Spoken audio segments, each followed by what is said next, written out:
Você volta para cá e eu já tenho aqui a nossa Débora Oliveira, que vai ajudar a gente a entender o que está acontecendo nos mercados internacionais e principalmente como que isso impacta aqui no Brasil, né? Bom dia para você, Débora. Muito bom dia, claro, para você, para todo mundo que está nos assistindo.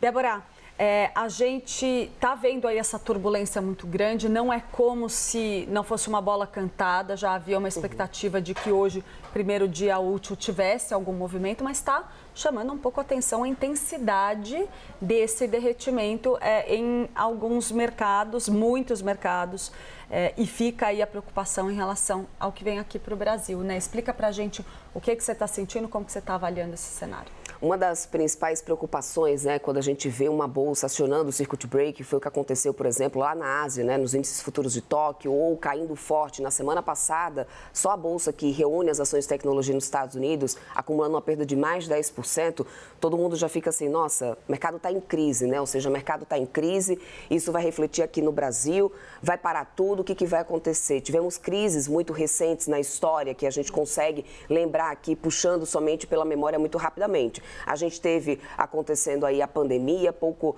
antes disso, ali, se a gente olhar um pouquinho para trás, aquela grande crise que aconteceu no mercado americano, né, 2008. Aqui no Brasil, se a gente for olhar para o cenário local, a questão política que acabou pesando também nas bolsas 2018, a gente teve um ano difícil, mas longe, Clarissa, agora, nesse momento, olha, temos crise já no mercado financeiro? Ainda não. A gente tem hoje mercados muito nervosos, corrigindo posições nesse momento para tentar se blindar desse movimento que vem pela frente. Por que isso? Débora, você está sendo muito otimista e dizer que não tem uma crise? Não.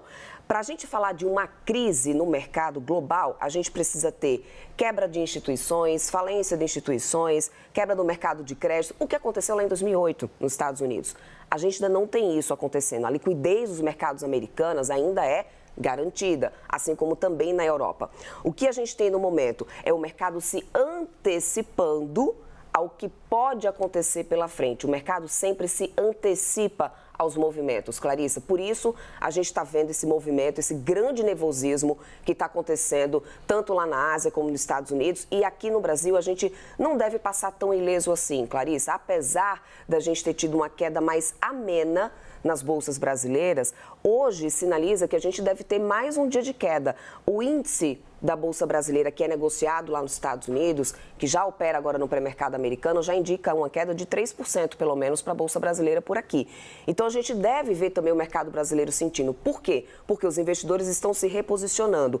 Existem aquelas previsões, a Priscila Yasbeck muito bem já trouxe aqui, lembrado para a gente, de umas projeções estão sendo revistas nesse momento.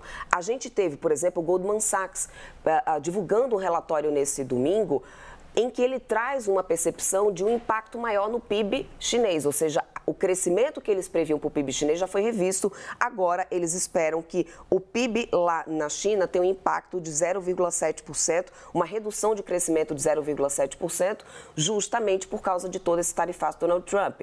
Então, a percepção de crescimento, as projeções de crescimento estão sendo revistas, porque isso tem um forte impacto, essas tarifas têm um forte impacto no crescimento global. O JP Morgan também, a Priscila Yasbeck falou sobre isso, também já aumentou a percepção de uma recessão acontecendo antes.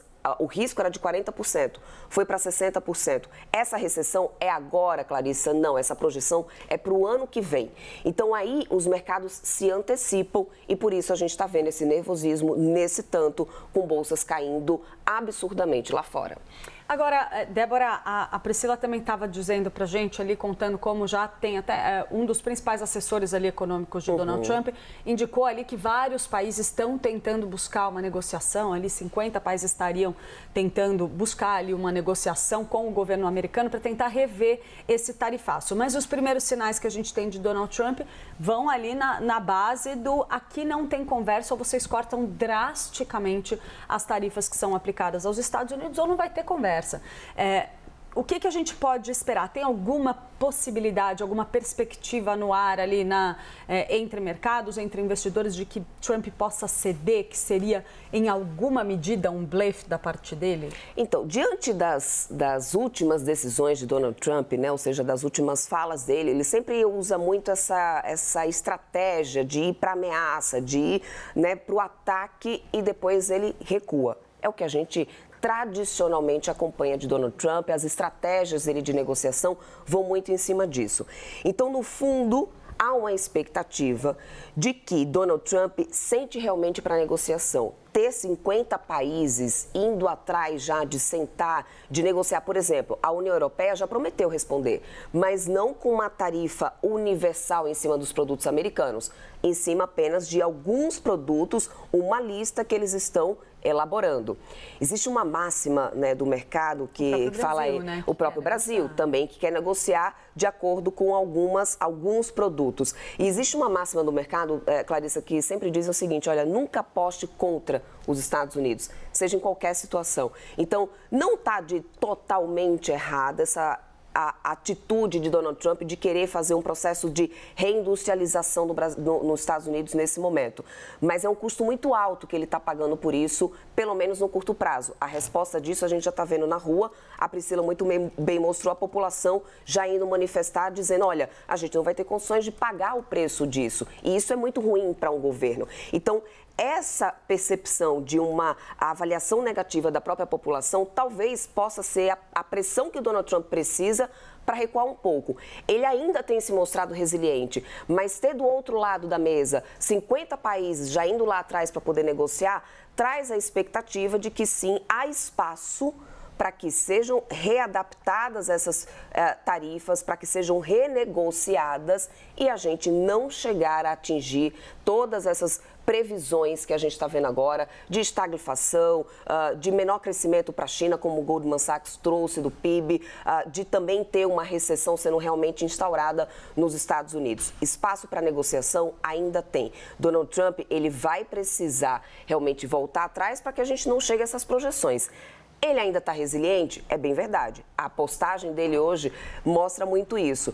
Mas a gente já viu Donald Trump voltar atrás outras vezes, porque não poderia voltar agora, a ver do que vem pela frente. Mas vai ser uma semana difícil. Sinais para a economia dos Estados Unidos. Pois é, você viu o quanto que as próprias empresas americanas, né, o quanto que elas perderam trilhões de dólares, Clarissa, e isso é muito ruim. E da parte de um grupo importante de empresários americanos que estiveram do lado de Donald Trump a todo momento, inclusive no próprio dia da posse dele.